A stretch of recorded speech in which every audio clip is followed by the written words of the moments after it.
Bom, prezados, a quarta questão aqui da nossa prova diz o seguinte: uma alternativa ao sequenciamento de genes para a identificação de indivíduos dentro de uma espécie é a análise de restrição.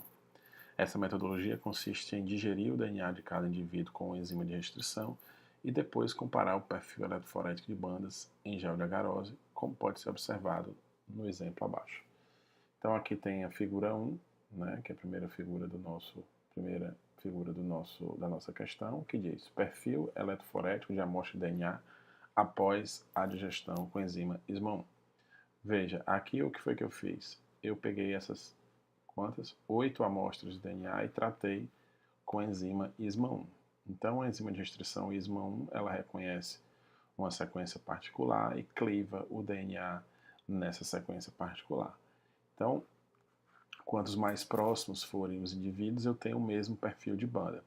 Observe que esses indivíduos aqui, o 2, o 3, o 5, o 6 e o 7, são mais parecidos entre si do que os indivíduos aqui 4 e 8. Então isso aqui é só uma simulação para vocês terem ideia como é que funciona aí esse perfil eletroforético. Veja que na canaleta 1 a gente tem um padrão de massa molecular, né, onde eu sei o tamanho de cada um dos fragmentos que está aqui e, por comparação, consigo saber o tamanho dos fragmentos gerados após a digestão. Tá? Então, essa foto ilustrativa só para a gente ter uma ideia de como é que ocorre esse processo. Aí a questão ainda tem figura 2, onde ela mostra enzimas de restrição, né, e seus respectivos sítios de ação. Então tem aqui os sítios de ação de 3, 4 enzimas diferentes. Né, deixa eu tirar isso aqui, que fica mais... Certo? Você vê que tem 4 enzimas diferentes. Eu tirei, mas não saiu, né? Vamos tentar tirar novamente. Não quer sair, sem problemas. De qualquer forma, a gente consegue visualizar o sítio de restrição de 4 enzimas diferentes. São elas a letra A, sítio de restrição e perfil de clivagem da enzima ISMA1, a letra B, sítio de restrição e perfil de clivagem da enzima CFR91, em seguida o C, que é a enzima sítio de restrição da EcoR1 e, por último, o sítio de restrição da enzima KPN1. Então, isso aqui nada mais são do que o quê? As regiões em que essas enzimas cortam o DNA. Tá? E aí a questão diz, considere as informações e responda os itens abaixo. A letra A diz o seguinte: se acidentalmente, em uma das amostras, o farmacêutico trocasse a enzima 1 do experimento pela enzima CFR91, o resultado seria alterado? Justifique sua resposta. Se você observar, gente, ele fala das enzimas ISMA1, que é a que ele usou no experimento aqui, e fala também da enzima CFR91, tá? Que é exatamente esse aqui. Se você observar, aqui nós temos C, C, C, G, G, G.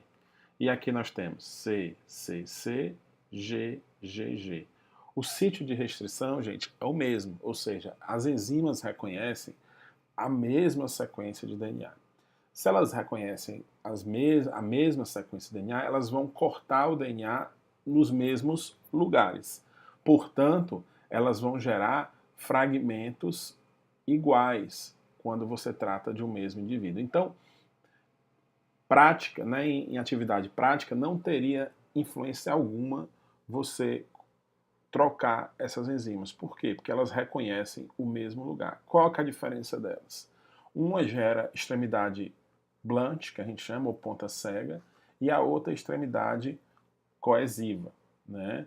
Então, a única diferença seria essa, mas elas cortam no mesmo lugar.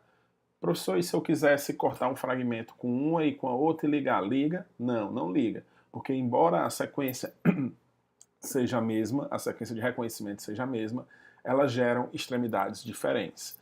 Isso não dá para ser observado num gel de agarose, só daria se você fosse sequenciar esse DNA. Então veja, não haveria problema algum você trocar uma enzima com a outra com relação ao tamanho dos fragmentos gerados após a digestão. Então, essa comparação do perfil eletroforético que fazemos é através do tamanho dos fragmentos gerados, tá, após a digestão. Então, se você digerir o mesmo DNA, por exemplo, considerando que esse 2 e 3 fossem o mesmo DNA, se você digerisse um com ISMA 1 e outro com CFR91, não teria problema algum, você obteria o mesmo resultado. Se você tivesse feito tudo com a outra enzima, CFR91, também você ia observar o mesmo resultado. Aí o cara não tem o que fazer e pergunta o seguinte: e se essa troca fosse pela enzima KPN1, o que ocorreria? Aí você teria que vir aqui no sítio D, que é KPN1. Aí você vai comparar o sítio de restrição da KPN1 com o da ISMA 1.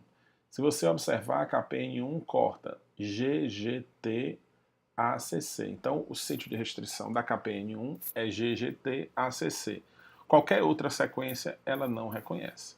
Se ela não reconhece, ela não corta. Se ela não corta, ela vai cortar somente onde tem a sequência, né? o sítio de clivagem dessa enzima, que é muito diferente do sítio de clivagem dessa enzima. E o que é que acontece se eu usar a enzima KPN1 no lugar da ISMA 1? Veja, ela reconhece em locais diferentes. Se você corta um DNA com ISMA e outro DNA com KPN, mesmo que esses DNAs sejam iguais, você vai observar fragmentos diferentes.